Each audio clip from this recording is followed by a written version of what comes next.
Yes, indeedy dandy. Yes, indeedy dandy. What is going on, everybody? Welcome back to The Hop, a craft beer podcast. It's your best beer podcast to date. We drink beer. We make it fun, inclusive, entertainment. We got it all going on. As always, I'm your host, Gabriel Priya. As with me, as always, is my co-host, Mr. Stephen Hume. Stephen, how we doing? I am doing great, and we do make beer entertainment here on The Hop. You thought I was going to let it...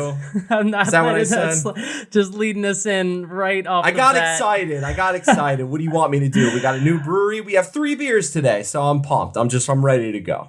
I don't blame you for being excited. 3 beers in one episode. That's and we're both drinking all 3 beers. So we have finally a lot to do today. Yeah, this is going to be a good one. This is one of those episodes we do where it's a kind of smaller brewery that maybe you haven't heard of. So, this is one that might be spreading the word about something you weren't aware is out there. And for you South Carolinians, oh boy, it's right in your backyard. So welcome in. Thank you for joining us. Grab a seat, crack a beer open, and let's get into it, shall we? Revelry Brewing Company. Revelry Brewing. Good old Charleston, South Carolina. Very excited to get into this brewery. As Steven said, you might not know about them. And I was fortunate enough to get some beers. And now we got 3 all different kinds. They're going to be so completely different. So we got a smorgasbord, if you will. And we're excited to get going. A smorgasbord here on The Hop. So let's just dive in here on The Hop, where we make beer entertainment. Follow us on the social media. If you want more of our beer entertainment, we're on the socials at the HO Podcast. Send us an email, thehopod@gmail.com. Rate and review in the show. If you have not done so already, we really appreciate getting those. We read them and we thank you for them. So if you're a listener, please review the show. And hey, tell your friends, tell your family, get the word out there. We're also available on YouTube as a video podcast. So if that's your thing, check us out. Just search for The Hop, a craft beer podcast. Once you've found us, you can subscribe and click that bell so that you get notified whenever an episode drops, or if we post a fun video, which we do from time to time. So check us out on the YouTubes. Let us know what breweries to hit up next. Let us know what breweries to repeat. Let us know how many wings you ate at your Super Bowl party. Because for me, I've been trying as hard as I can to diet, cut back, and eat well. Not on Super Bowl Sunday, no sirree, Bob. I ate my weight in wings, and I feel great about it. So do share. Yeah, I felt really weird the next day after that Super Bowl. Yeah, and we have to talk about it. I know we do. So let me just say this. During the fantasy football season, we kind of turn into a little bit of a fantasy podcast in a way. Unofficial. We normally talk about the Super Bowl. So here it is. Congrats, Chiefs. Whatever. You guys won again. You guys are good. Who cares? Travis Kelce saved my fantasy season, so I guess I'm happy for him. But yeah, they friggin' won. I don't want to hear about it. What a game, though. Yes. With just a little bit of the ending was a little bit of a deflated balloon, but what a game. And Riri, pregnant. Should we confirmed? Should we talk some beer news? Absolutely. Beer news.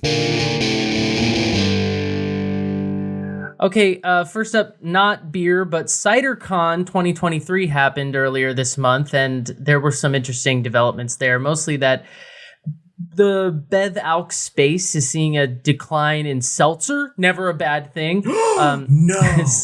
So experts are predicting a prime year for cider in this crowded space that we occupy. So we'll see. We are more than due for another cider episode. We've done one, and we know. Yeah, we did do one. If you're interested, go back and listen. It was early days, round 6, but we have done it once. But we know we need more of that. We'll get there. We'll get there.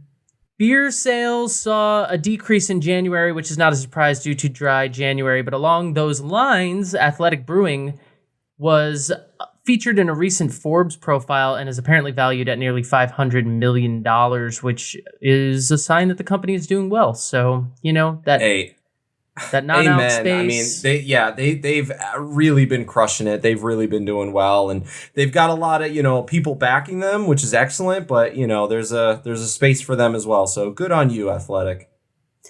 We have to talk about the top beer story of the moment of the week, and that is that there are two craft breweries merging in the great sunny state of California.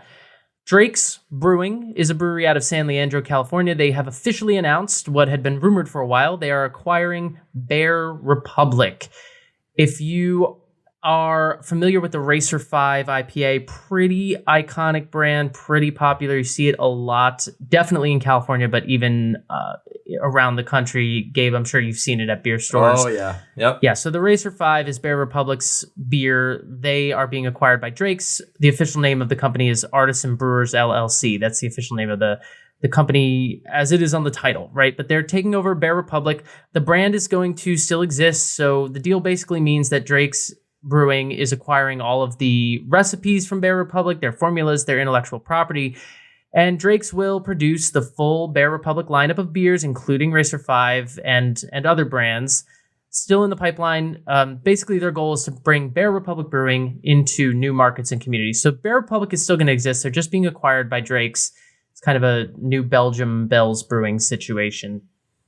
Bear Republic owners Rich and Tammy Norgrove are still going to be involved. They are going to lead the brand under the Artisan Brewers name. And apparently Rich Norgrove is a longtime friend of John Martin over at Drake's. So it's a match made in heaven. But apparently they've already begun talking about future satellite locations in Sonoma County, which is where they make the wine. Hell yeah. So it's big news. It's really the first major merger, at least in the craft space, of the year. And it was announced last week. So there you go. More details to come. And hopefully this won't turn into a never-ending legal battle like it did for Maui Brewing. But we'll see. Chapter 249 of Maui Brewing. All right. We've got some sad music to play. Oh, here it comes. We don't enjoy playing it, but also we kind of do because it's kind of funny. There she is. Springdale Beer Company. They are kind of the offshoot or like the spin-off of Jack's Abbey craft lagers. As you know, Jack's Abbey, they're known for making lagers, whereas Springdale Beer Company was known for making other types. They unfortunately have been put on an indefinite hiatus. Statement from the brewery says, quote, "After a little more than 6 years of exploring the boundaries of flavor-forward fermentation, it's time for Springdale to say farewell. When we opened the barrel room in 2016, we were so gloriously naive about the waters ahead. Harsh. We wanted to make impactful, interesting beer that we could invite people to geek out over. We did that over and over in our barrel room and beyond." Amen. I would say they did. It's too bad, we hate to see a brewery close in such dramatic fashion as we've certainly made it. The space operated successfully for a while. Good old Rona had to screw up another thing. They go on to say, though we tried to find another home, our efforts fell short and we made the tough decision to put ourselves on hiatus indefinitely, while we hoped someday find a place for all of the ideas and puns that don't fit at Jack's Abbey. For now, we're content to keep ourselves busy fussing over lager beer. Jack's Abbey beer, as far as we know, still good. Still got your lagers. People in Massachusetts have nothing to worry about. You'll be able to get it, no problem at all. Spinning right off of that. Should I fade this out? I'm just writing it out to see how long it lasts. It swells. It gets louder, and I'm not going to say no. Okay. I will just throw out there though that Jack's Abbey, it's an interesting thing because they're saying they're putting it on quote unquote hiatus, but then they keep saying like say farewell and like using very final language. So yeah. They're just trying not to say the words, "We're shutting down." Yes. I get it. But that is the vibe. And last but not least, Lost Nation Brewing out of Vermont and Canton Brewing out of Ohio have both been listed for sale. So they're not closing, They're just hopefully getting bought out. Hopefully people who buy them will keep the beer going. If not, elevate them to a new level. But for Springdale, for Lost Nation, for Canton, we salute you.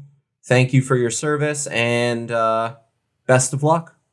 They're listed for Gabe, you want to buy Brewery? I mean, why haven't we done it yet? Let's throw our hats in the ring. I got like $400 in the bank ready to go. Finally, some exciting news for us, I guess. Some exciting news out of Connecticut. Stony Creek Brewery has been approved by its hometown. They're based in Branford, Connecticut. They're constructing a new tank farm, which, if they complete this project that they've been approved to do, it will expand the company's brewing capacity from their current capacity of 48,000 barrels annually to 100,000 barrels. So that's really cool. Stony Creek, we have not featured them on the show in any capacity that aired, but we did. We recorded there. We didn't feature them on the show, but that wasn't our fault. It didn't make the show, but we tried. But it's a great brewery that we love. It's the second largest brewery in Connecticut, following the big behemoth of Two Roads. So actually, Athletic might be crawling up on that now. I'm not sure, but oh shit, it's definitely the second largest alcoholic brewery in Connecticut. There we go. Yeah, but yeah, Stony Creek is great, and this is exciting news for them, and we're very excited to see what comes from it in the future. You know, a brewery that started as basically a contract operation operating out of other breweries like Two Roads, and now they've got this beautiful space in Brantford on the shoreline. Oh, yeah. It's crazy. And you can pull your car up or your boat if you enter from the right angle. Yeah, it's really, it's one we should circle back to in the near future. But good for you, Stony Creek. Yeah. Here, we'll give you some applause. Can't wait to see what's coming next for you. Or this. Gabe, we have 3 beers to get to, so I say we stop dilly-dallying. Amen, brother. Amen. I've got inspiring words because it's been a while since we've done a 3-beer episode where we both have the same beer. So I've just got kind, wise words. Love it. May the most you wish for be the least you get. May good fortune precede you, love walk with you, and good friends follow you. On Instagram. No, I'm kidding. May your home be a place where friends meet, family gathers, and love grows. May the roof above us never fall in, and may we, as friends, never fall out. Did that bring a tear to your eye? It sure did mine. It kind of did. That was the most sincere thing that's been said to me. Yeah, and you know who wrote those words? Albert Einstein. No, me. I'm kidding. I you didn't write that? No. Oh. My toast would be like, drink up, bitches. And I'm pretty sure that's been coined by someone else. I think we've used that at this point. I'm sure we have. Yes. Okay. Here we go. All right. Here we go.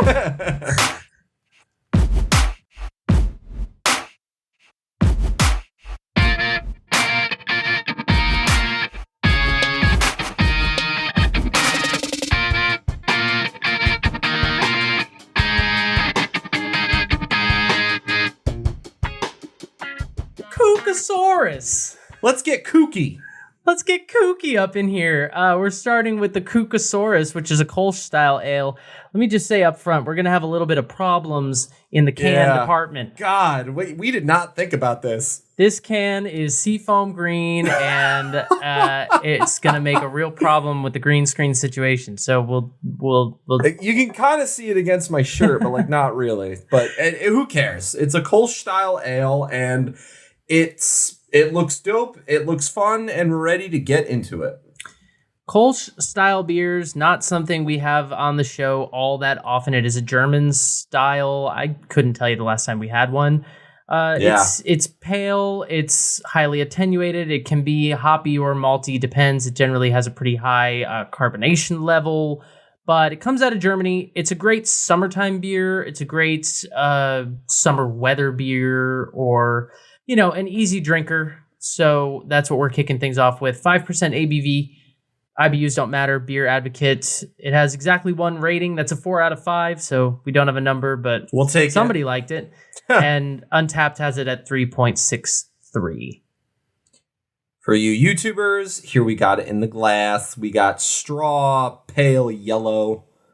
Yeah, it appears sort of golden yellow. I would say on the SRM chart, it's a little bit lighter than I expected it, yellower than I expected, I should say. It's probably a 3 or a 4. It's very golden sunshine in a glass, poured with a good bit of very creamy looking white foam, which has some decent retention. I mean, you can still see it sort of sitting on the top of my glass here. Same. Not too much lacing, but it's got a little cap on there. We love to see it.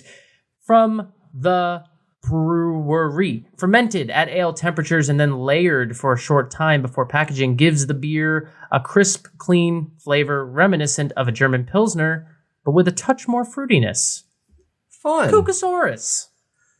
Kooky. We've got a fun little... Okay, so we've got a dinosaur. He's got what appears to be a poncho on his tail, flippers on his feet, a pearl diamond necklace, a boogie board, a hat, and smiling, shiny teeth.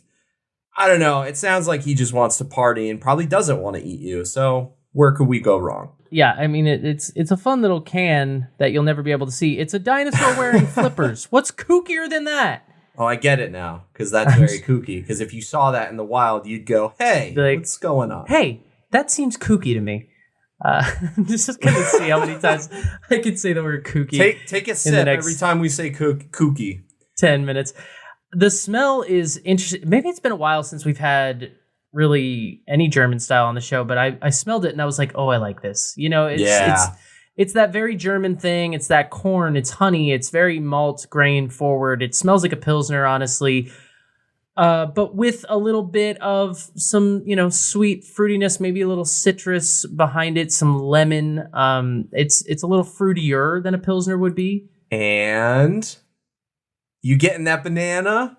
Oh, yeah, the banana's there for sure. There we go. Yeah, classic German. That's the first thing I smelled when I took a sniff. That classic German style. You go German or Belgian, you Belgian, get the... that's the word I was thinking of. You get the bananas. The nanners. Yeah. Kick you in the nanners. Ooh. Yeah, it's there for sure. But I mean, I think it's got a little, true to the style, it's a little fruitier than a Pilsner would be. It's not straight up malt. There is, like I said, the banana, but also the citrusy quality in there. There's a little bit of light orange or tangerine. It's, it smells crisp as they said it would be. Hops are pretty, subtle in there. If we had to guess what hops were in there, I would probably go with Gabe. Yeah, oh my God. I'm so glad I got that right. It's German. I was like, wait. It's got to be something fun. It's probably Tettnang, so I just went with it. There's only two fun hops that we always make fun of. There's like that, and I don't even remember what the other one is. Chinook. There's another one. Chinook. Okay. Chinook. So lots of bubbles coming up to the top. Just like it looks like it's very well carbonated. It looks like it's going to be, like you said, perfect. I mean, yeah, it's probably a perfect summer beer. It's probably a perfect, the weather is nice outside kind of beer. But I don't know. We'll see how it musters up in February. Like who the hell cares? I feel like with beer, you can drink this type of summer beer in the winter, but you can't really go the other way. Like you can't drink like a sticky stout in the summer. You'll just want to pass out. You know what I mean? It would be weird, yeah. But a beer like this it's brewed to be an easy drinker more than anything. It's brewed to be something that is, crushable isn't really the word I'd use, but it is though. I mean, it's only 5% ABV, it's going to be clean in the mouth. It's going to be not overpowering in flavor. And so, yes, we tend to lean towards those in the summer, but they work in the winter too. It's just not going to warm you up the way, a rich campfire imperial stout does. 19% with notes of chocolate, vanilla, and s'mores. All right, let's drink her. We got plenty of beer to drink, so here we go. Let's kick this off. Cheers. refreshing, delightful, crisp, easy to go down. Fruit forward, banana, that bubble gum, that blows my mind every friggin' time we have to drink something. I don't get how they do it. I don't get it. Somebody at some point has to just throw a stick of bubble gum in at the last second. That's the only way my logical brain is going to make sense of it. But it is delicious. It is very malt forward, I would say, but with a lot of the fresh fruitiness to balance it out. In the mouthfeel, it feels very clean, a little crisp on the back end. The back end is flavorful. I love the back end. Yeah, this is, I agree. It's very refreshing. That's the first word that comes to mind. For me, the flavor it follows the nose very well. It's predominantly vegetal. It's predominantly, it's a mixture of the sort of corn and straw that is the malt, but then there's that subtle fruitiness of the hops. It's definitely hoppier than you would expect. It's definitely hoppier than like a Pilsner. That's what makes it more of a Kolsch. Mouthfeel, yeah, the carbonation is high. It's zingy in the mouth. It's lively in the mouth. Yep.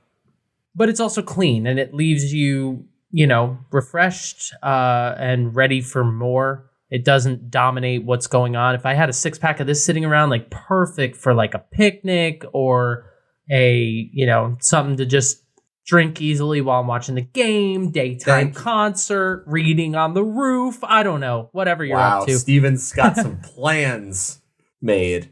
I was also gonna say during the game. I think it can be any game, honestly. Baseball, basketball, football, cricket, if that suits your fancy. We don't judge. This is a great sports.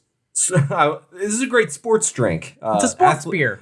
Athletes maybe don't drink this while you're running around, but if you want to and film yourselves, go for it. But yeah, I like it. I think it's really cool. It's easy going. This is a great way to start. It's a year rounder. They have it all the time. And it's a classic. I don't know that it's, this is one of those beers, again, we've said it before. I don't know that it's like a groundbreaking beer in the sense of, like when we had the brewery on where it's just pushing the boundaries of what beer is. It's not that, but at the same time, it's a really well-made beer. It's a well-balanced beer. It's a style you don't see very often, and that's to be commended. And that shows, a level of craftsmanship and artisanry that is to be commended. So great way to kick things off. I feel kooky inside. And it's kooky.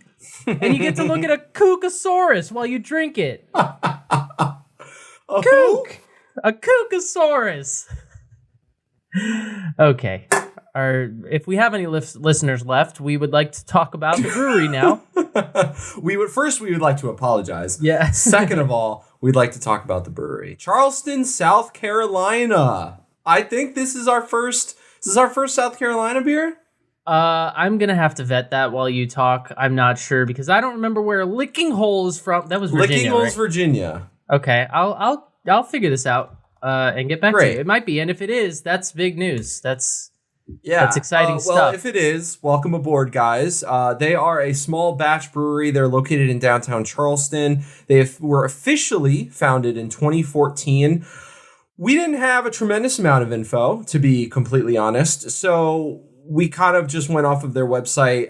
The current owners are Ryan, Sean, and Jay. They could be college buddies, but I'm going to be completely honest. I don't know if it's just me, but they kind of look like they could be brothers. I know you looked at their photos, Steven. Thoughts, maybe? I don't know. This is the thing. Like when we do a brewery that doesn't have a whole lot of published information, maybe it's a little smaller and a little younger.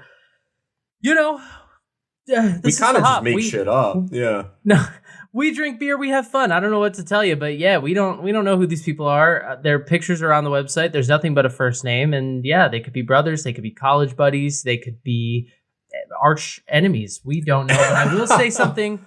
I will say this. This is officially our first South Carolina brewery ever to be on the show. Yeah. Welcome to the Hop, South Carolina.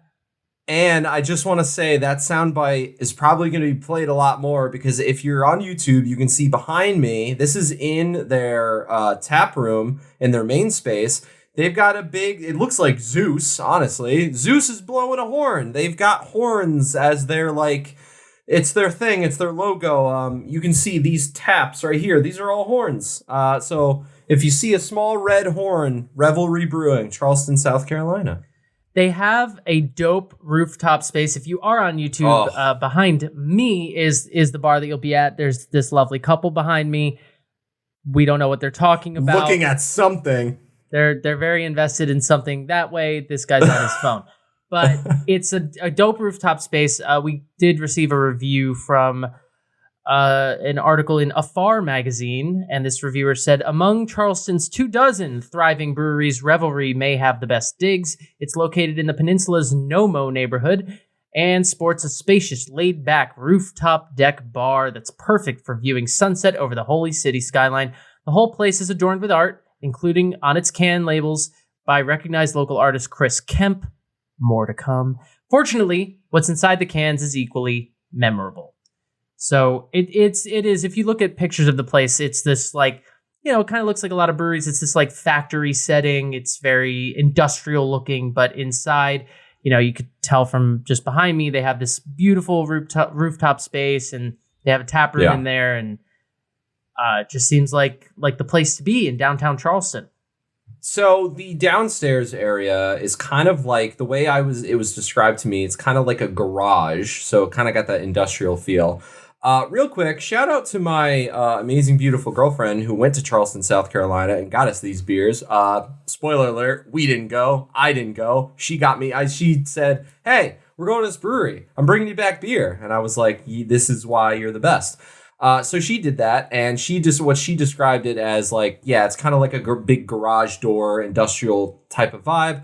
But the rooftop bar upstairs is absolutely dope.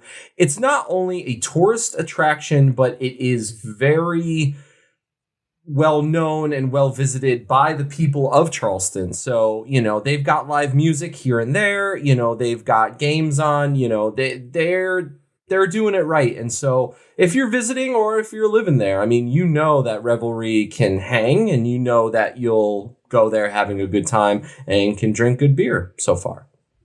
Shout out to Brianna. Thank you, Brianna. This is the thing. We're in our 4th year of the hop at this point, because I really didn't question it. The beer just showed up on my doorstep and I went, okay, we're doing Revelry Brewing. And now that I think about it, I don't know how we got these beers, so that's good to know. And if we have any listeners out there that want us to feature a brewery near you, send us beer. For the if we love have any of God. fans in Kentucky, send us beer. We'll take it. Who's got beer from Alaska? Because that would be a fun episode. Yeah, that would be dope. Trust us. When you do a podcast for 3 years and keep it going, you start to work through your options. So yeah, but this beer is not distributed really out very far outside of South Carolina, if it is at all. So we're privileged to have it, and that's why we don't have as much information about the brewery itself. But we can tell you that it exists, and you can seek it out if you're in South Carolina or you are planning a trip there or you need something to do in Charleston, South Carolina. Revelry Brewing Company. Apparently the city is amazing. It's one of those spots where it's like you should go at some point in your life. The brewery does have awards. We can name them quickly. U.S. Open Beer Championship 2022. Silver, bronze. U.S. Beer Open Championship of 2020. Silver, bronze. They won gold at the Gab. Great American Beer Festival in Denver, Colorado. In the category, the category was Brett Beer IPA, and they won gold for their beer called Who's Brett? Which sounds fun and interesting. So they've got some other gold, silver, bronze, this, that, and the third. Check out the awards on their main website. There's a giant list. It goes on and on and on. Good for you guys. And we have another beer to get to, but I will mention quickly that they did have an affiliated tap room nearby. It was focused on sour and wild barrel-aged beer, which for a brewery like this, at the level that they're at, is pretty cool. I mean, the brewery was founded in 2014 officially on paper, but they haven't been at this level this whole time. So it's, it's impressive that they had it to begin with. The lease on that space ended in June of 2022 and ownership decided to close it. It was called The Hold. But so they don't have that space anymore. They still do stuff like that. But, so you can find, if you go to their website, and we'll get into what's on tap and all that, they do have a sour program. They do have a barrel aging program, all those kinds of things. Put it in a barrel with Gabe and Steven, the hop. Welcome to it. Exclamation point. So they were doing those things in a separate space. They're not anymore, but they still have that as a part of their brewery. So if that's something that's of interest to you, Revelry has you covered. Check mark. Steven, I've got a problem. What's that, Gabe? My beer glass is empty. You're out of beer. Well, so I think that's a perfect segue to have some coffee. To have some coffee. Yay! Oh, this is good. This one you can see on camera. That's fun. All right, beer number 2. We're just going right into it. This is called Brunch and Blondes. Am I right? I'm just kidding. It is a blonde. 2 of my favorite things. Ah, there it is. Okay. It is a blonde coffee stout. How many times, I think in the past 3 weeks, have we said like, yeah, we don't have a lot of these styles. Boom. Now it happens all the time. I think for us moving forward, every time we say, yeah, we need this style, magically, it'll just happen. It'll disappear. Yeah, that's just how it happens. But we're very excited for this. Oh, here's the can. I think it'll show up. Yeah, there we go. Nice, fun yellow can. Brunch and Blondes. 5% ABV, no IBUs to speak of. Beer Advocate has yet to review it. Untapped gave it a 3.7. The brewery describes it as, we took our classic cream ale recipe and gave it the Springbok Roasters treatment with some wonderful sun-dried coffee beans and a cold steep to give this beer super brunch appeal. And apparently, this beer is dead. This beer is in the archives. It is no longer available on their website. I don't know how old this is. Sucks to be all of you. But there's nothing on the can that says it's expired, so we're gonna proceed. But it's interesting because we do, a blonde stout is a rare thing. And we did have one on our very last episode. We did New Holland, and I drank the Dragon's Milk White, which was a white version of their Dragon's Milk Stout. And so, but this is called the Blonde Coffee Stout. However, the base recipe is a cream ale. So I'm interested to see how much this drinks like a cream ale, how much it drinks like a blonde ale, and how much it drinks like a coffee stout, because those are different things. And so we'll see what we're getting into here. We have no idea. We got another smorgasbord. Yeah.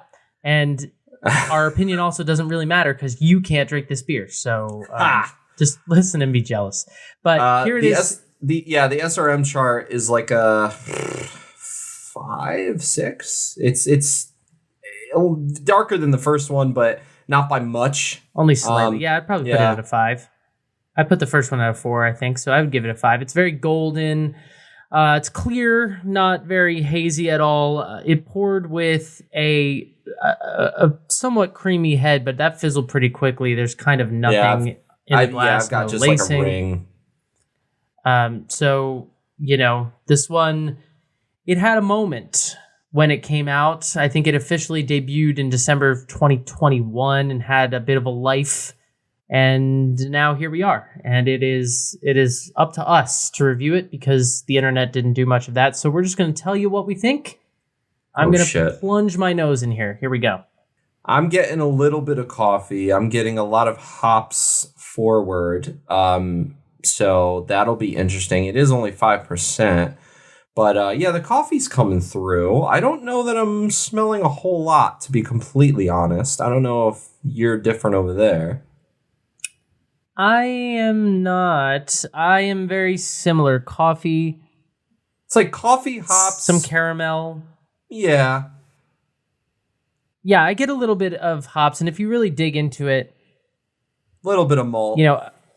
Yeah, there's a malt there. The cream ale tends to have like a honey quality. I guess I get a little bit of that. It is not as rich on the nose as the one I drank last week, which was the New Holland Dragon's Milk. So, and that was a bona fide stout, blonde stout. So this is a little bit different than that, but the coffee definitely comes through for sure.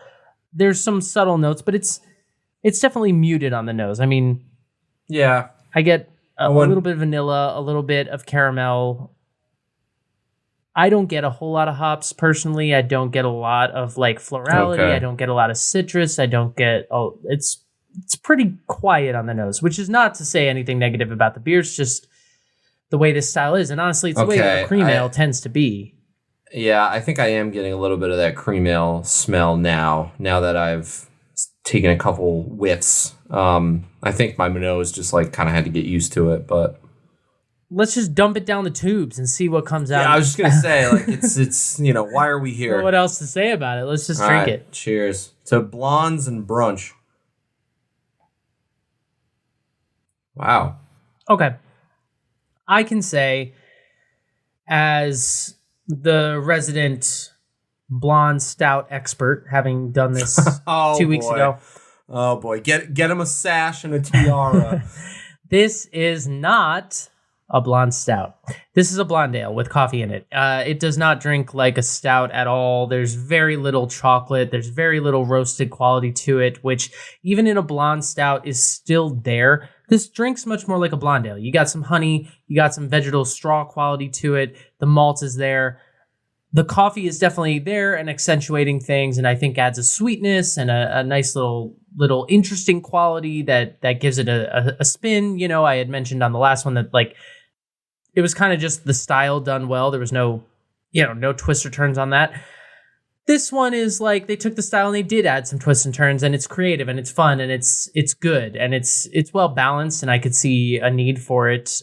I don't think it's quite as mind-blowing as the one that like New Holland had or the one that Stody Creek has, because it's just not a stout, which is fine.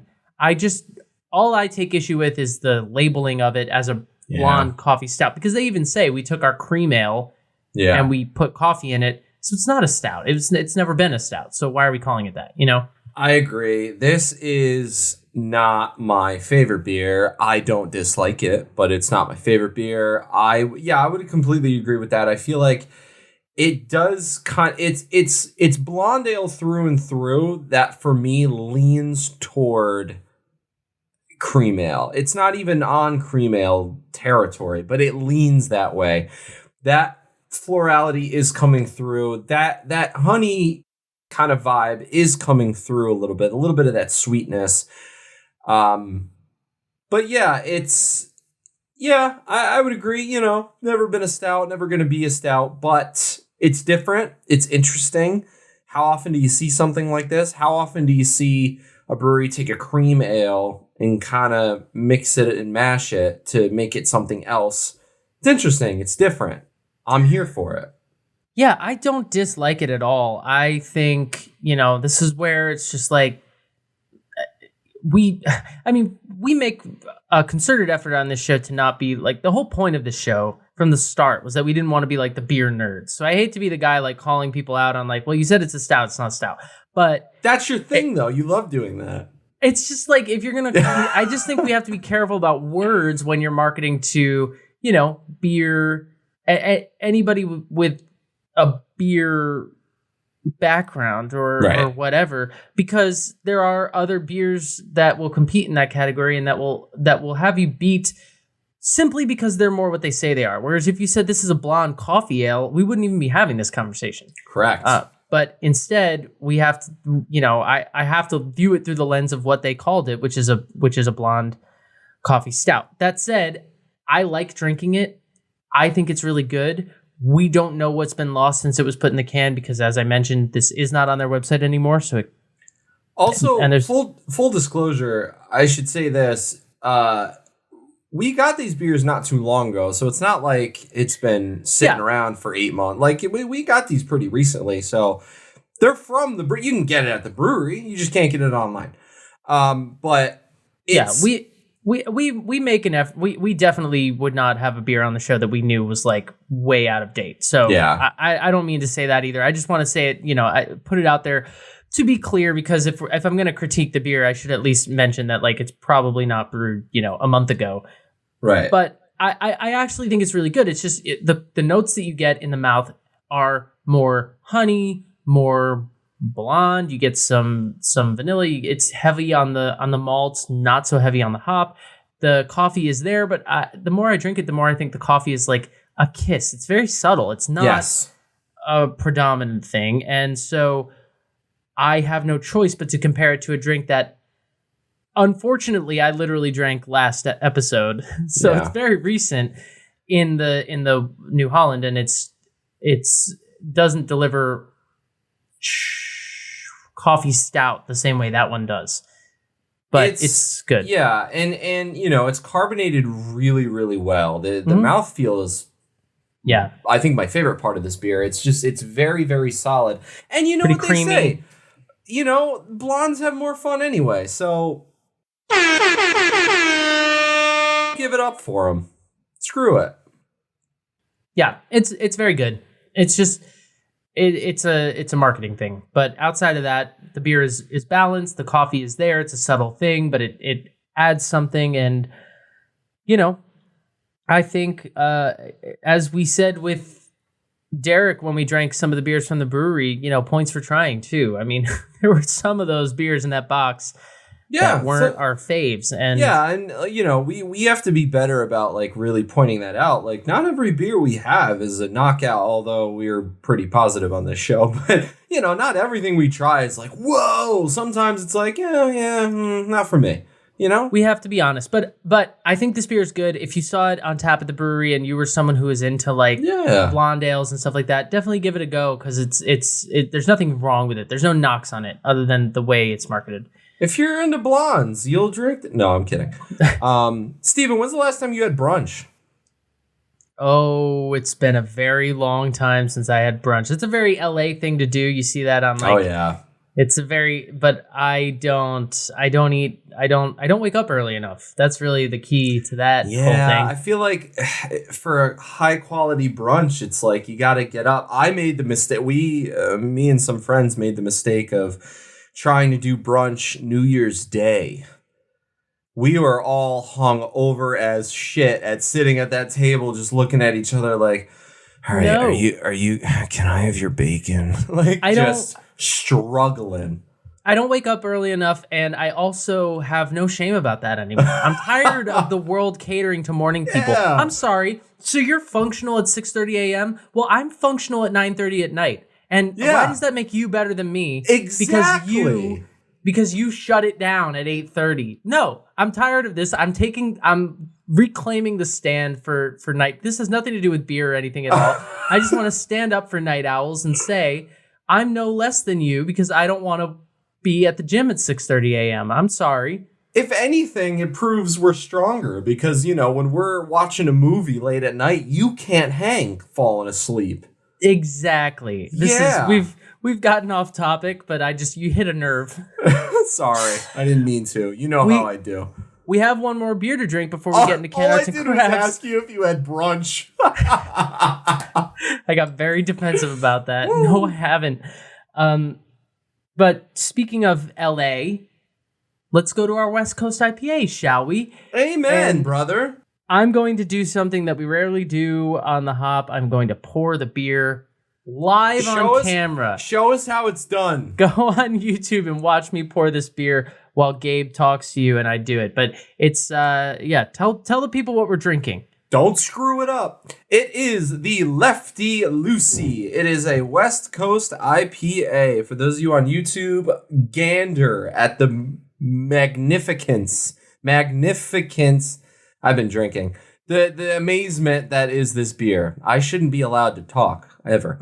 It is 7% IBU 65. Beer Advocate gave it an 88. Untapped gave it a 3.75. Beautiful pour, Steven. Well done. Thank you so much. As you can see from his glass, the SRM chart is between like a 6 and an 8. We're kind of staying in the same range for all these beers, which is fun and interesting. But that's basically what it is.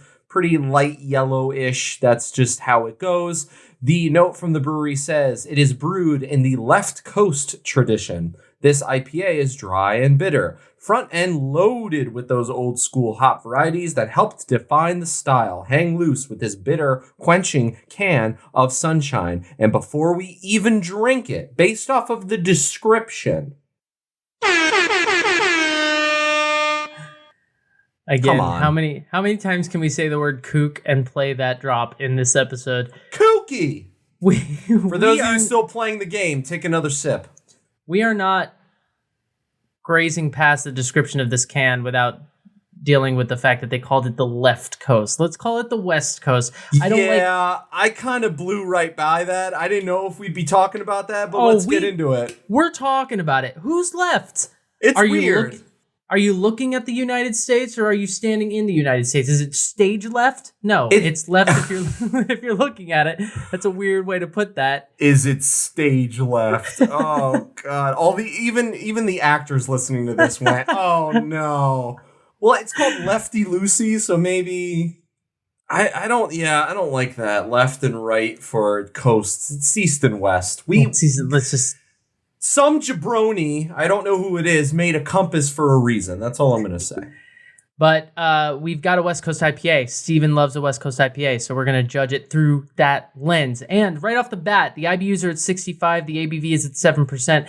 That's not exactly on point, but it's pretty close. No, it's pretty close. It's pretty close is what I'm saying. Like, you typically see the IBUs and the ABV right around the same point. So if you have 65 IBUs, you want an ABV anywhere between 6.5 and 7, which is where we are. So already off the bat, it's good. It looks like a cloudy West Coast IPA. It is somewhat cloudy, as Gabe mentioned, but it's definitely not hazy. And so that doesn't give me any pause at all. It's more clear than hazy. So that's good. It poured with, on my end, not much head at all. Same. So nothing to discuss there, but no lacing, whatever. It looks pretty clean in the glass, but we're going to get into it and see if this is a hoppy biting West Coaster as was promised. It sure smells like that right off of the bat. West Coast, West Coast, West Coast. Oh, I'm sorry, left coast. It's just it doesn't work. It doesn't roll off the tongue. It's hard to come out of the mouth. Don't take that out of context. It's West Coast for sure. It's got that hop bite forward. We haven't even tasted it yet, and I can already, like, the hops are just very strong off of the nose. It's kind of got a citrus smell, which makes me think, maybe citra hops, maybe mosaic. We'll see what else is in there and shows up on the taste, but classic style. We love a good West Coast style. I've been talking, this is sidebar. I've been talking to a lot of friends and other people about this podcast, people who really don't know it or haven't listened, and they're always asking me, what's your favorite style? And I have a lot of favorite styles, and I like a lot of stuff, but I always at least mention the West Coast style. I always go back to it just because it's just different and it's newish, and we just really love it. You have a lot of friends who haven't listened to this podcast? You need new friends. Okay. Throw them to the curb. New friends, but also like just people I meet randomly, and they're just like, "Oh, you have a podcast? What's it about? Beer, this and that. What's your favorite style? West Coast. I like this." I'm kidding, but also you're not. It's okay. They're bad people, and they should do better. No, this is West Coast on the nose through and through. Definitely, all the citrus comes through. Yeah, I would guess Citra, as you said. We don't know the hop bill. It's fun to guess sometimes. Maybe Cascade, maybe Cashmere.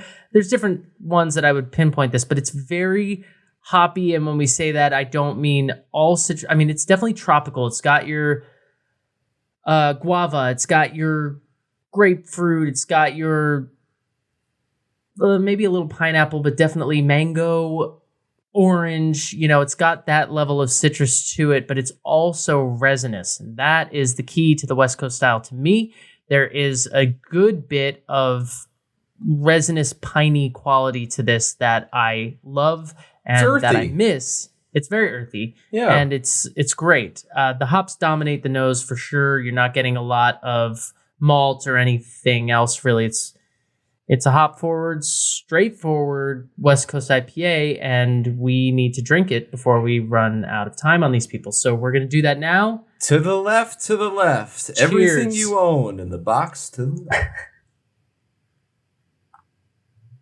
Classic West Coast bite meets citrusy, beautiful, juicy mouthfeel. Not juicy. I shouldn't have said juicy. Mouthfeel.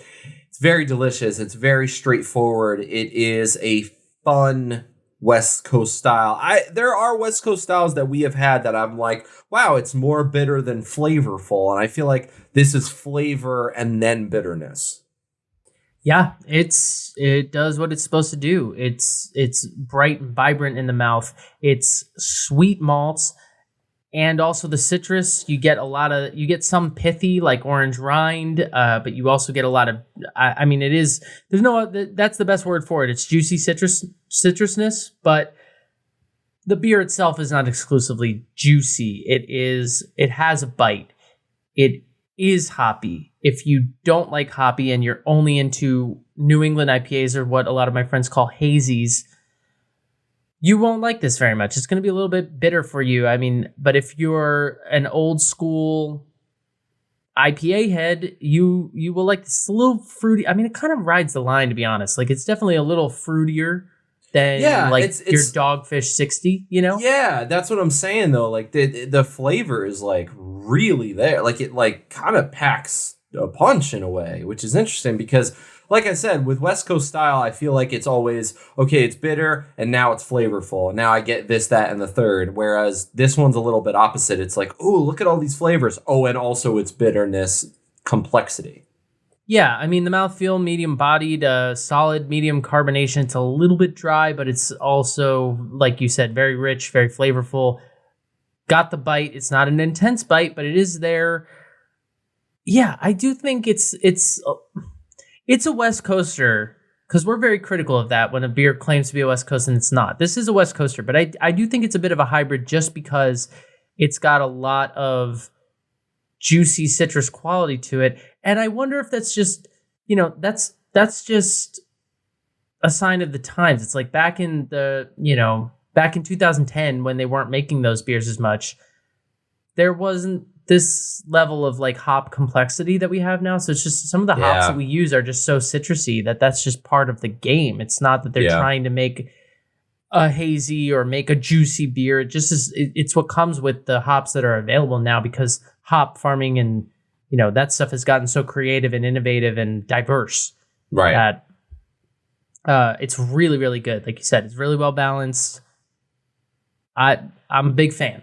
So based off of the three beers, I think I can rank your list in order. And if I do, will you give me $1? If I get it right.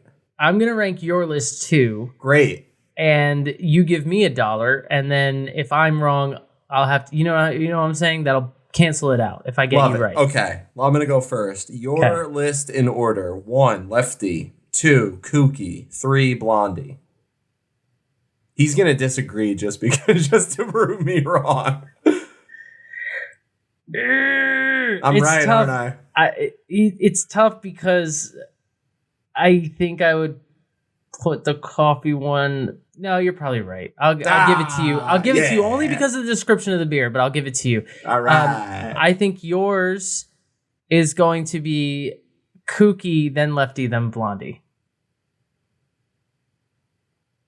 Because Gabe's a rebel, and he likes to. He doesn't like IPAs on top.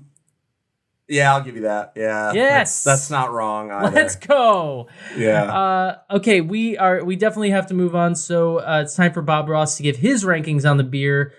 Is Bob in the building? Did he show up for work? Did he sign the call sheet? Here's the thing. He showed up, but he doesn't sign shit. He does not give any Fs. It's just his style. Don't ask me. Only green M&Ms in Bob's dressing room. That's just the way he is. Yeah. Can Art and Crafts.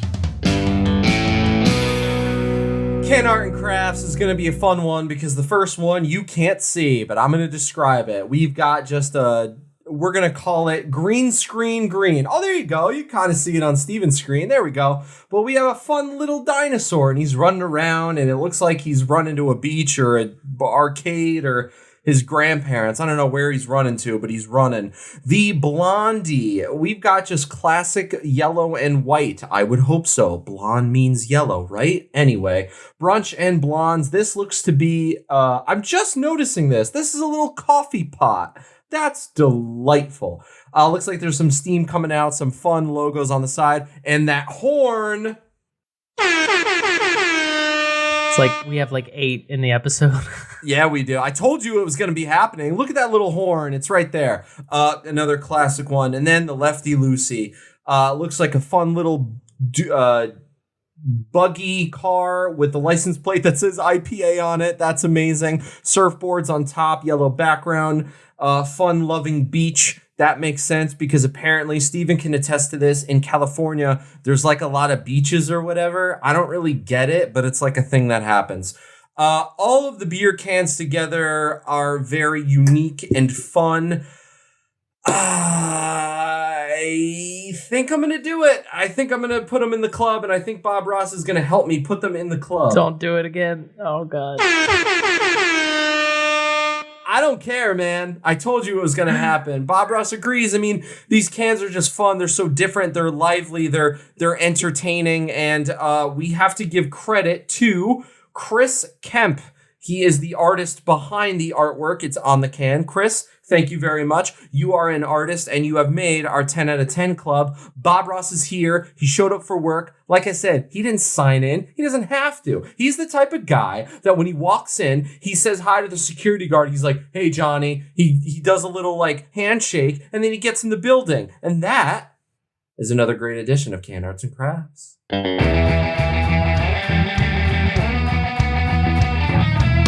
This brewery really gets points for beer naming because I mean it's just fun. In terms of what's on tap, what they have in the tasting room at the moment, they have a whole lot of experimental stuff. They have an IPL. They have a Flanders Red Sour. They have a wild sour with plums, mango seltzer. They've got Funk Master and the Furious Hops, Belgian IPA.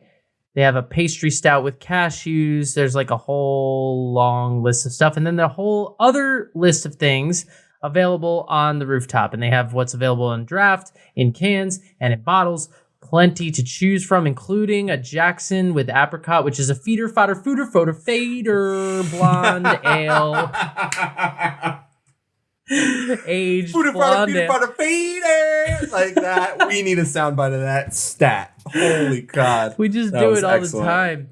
The I'm looking at their hotel. Sorry to cut you off. I'm looking at their hotel rendezvous. It's a Bavarian wheat. That looks fun. Beer in the Key of Lime is an American wild ale with key lime, vanilla, and coconut. Scrum diddlyumptious. Where are you musicians at? Y'all get that reference, right? This one's called Gaslight Porter. That's funny. I recently learned what gaslighting means, so that made me chuckle. You recently learned that? They literally named a series. I had always heard it. I never got it. I finally was just like, what the hell does that mean? Somebody explained it to me, and I was like, that was a waste of time. Anyway. They have a Belgian blonde. They have an English summer ale. They have a black IPA. They have an Irish red ale, which we are big fans of, and an American red ale as well. Plenty to choose from, plenty of styles, plenty of experimentation going on. This brewery is doing everything they can, and they have earned the reputation as one of the most popular breweries in downtown Charleston. So if you find yourself in Charleston, check them out. We are fans. And with that, Revelry Brewing, thank you.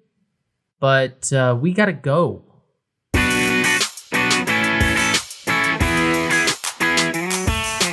Last call.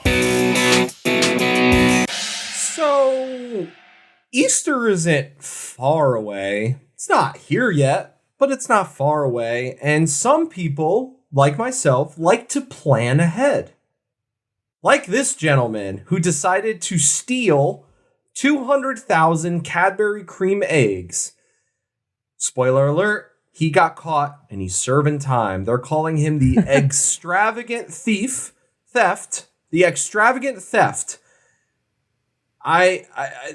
This happened in somewhere in England, and my first question is just, who has time for this? Apparently, this was a thought-out plan. This guy knew where the Cadbury cream truck was going to be.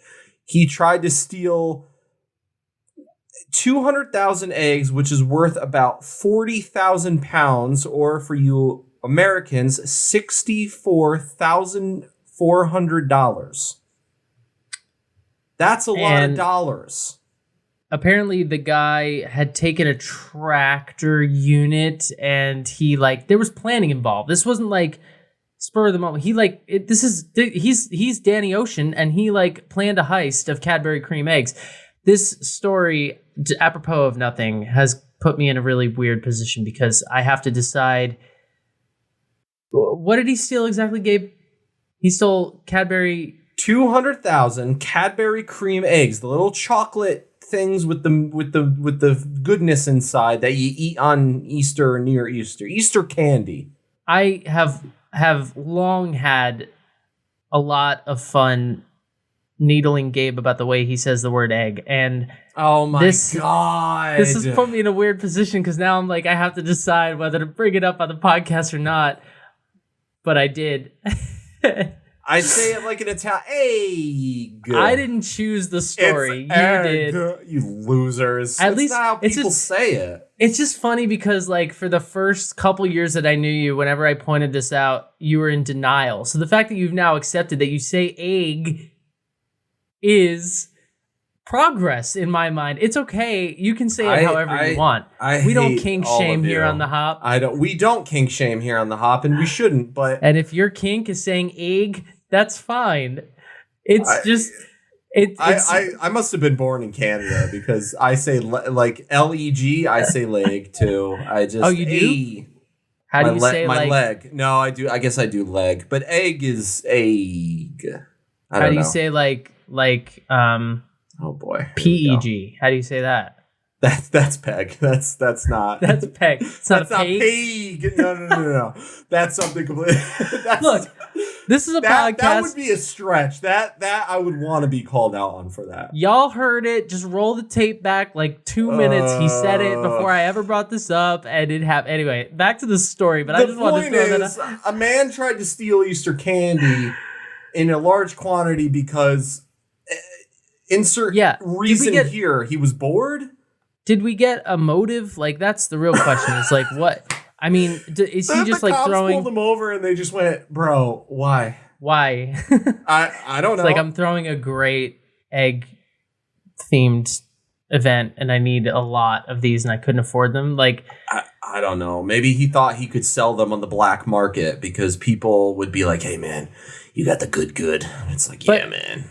But the copas, of course, because this happened in Britain, didn't have the same sense of humor about it that we did. Because this dude's in jail for this.